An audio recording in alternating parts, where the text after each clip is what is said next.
ChatGPT ne ment pas. Il ne sait même pas ce qu'est un mensonge. Et pourtant, il invente. Tout le temps. Et c'est ok.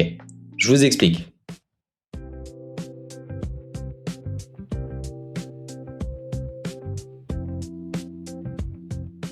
Si vous avez utilisé ChatGPT plus d'1 heure, ça vous est forcément arrivé. Une date qui n'a jamais existé, une citation introuvable sur Internet, un livre qu'on attribue à quelqu'un qui ne l'a jamais écrit, une jurisprudence qu'aucun tribunal n'a rendue. Certains appellent ça un bug, et c'est faux. C'est exactement le même moteur qui vous rédige un bon mail commercial. Voici pourquoi, et pourquoi vous pouvez vivre avec. Un modèle comme ChatGPT a été entraîné sur à peu près tout le texte lisible d'Internet. Mais il n'a pas retenu ces textes. Pour lui, lire, ce n'est pas mémoriser, c'est apprendre la forme des phrases. Comment tel type de phrase se poursuit en général. Il ne stocke pas les textes, il stocke des motifs. Ted Chiang, dans le New Yorker, a trouvé l'image juste. ChatGPT, c'est un JPEG flou de tout le texte d'Internet. Il a gardé environ 1% de ce qu'il a lu. Le reste, il l'a résumé en motifs. Comme un JPEG qu'on compresse. Et quand vous zoomez sur un détail, une date, une citation, une source précise, le JPEG pixelise. ChatGPT aussi.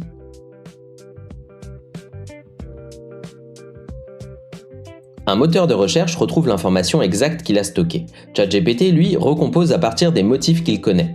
Parfois c'est juste, parfois c'est plausible, mais faux. Et il vous le rend avec le ton d'un expert parce que produire des phrases qui sonnent justes, c'est littéralement tout ce qu'il sait faire. Ça n'arrive pas qu'aux amateurs. En 2023, Google présente Bard en conférence de presse. Le chatbot affirme que le télescope James Webb a pris les premières photos d'exoplanètes. C'est faux. Alphabet perd 100 milliards de dollars de capitalisation en une seule journée.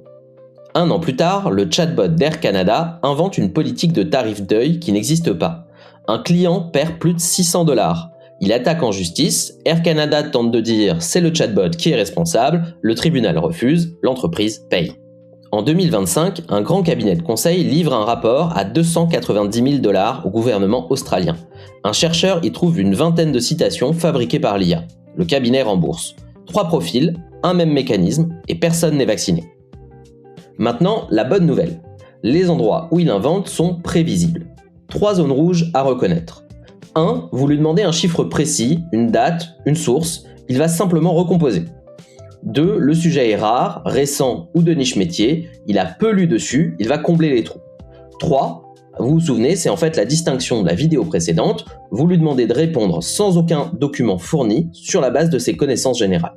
Voir venir ces 3 zones, c'est neutraliser 80% des erreurs. Maintenant, pourquoi c'est OK ? André Karpathy, ancien directeur de l'IA chez Tesla et cofondateur d'OpenAI, a une phrase qui résume tout.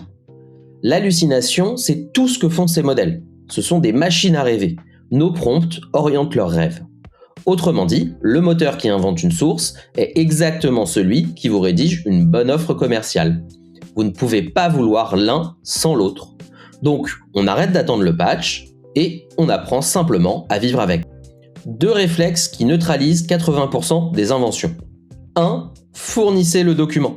Ne lui demandez pas de retrouver. Demandez-lui de travailler sur ce que vous lui donnez. 2. Demandez-lui ses sources et vérifiez les liens. Vous savez maintenant pourquoi il invente et vous savez quand. La prochaine vidéo, votre tout premier prompt en 3 minutes chrono. Si celle-ci vous a aidé, abonnez-vous, likez et partagez à quelqu'un qui en a besoin. À bientôt!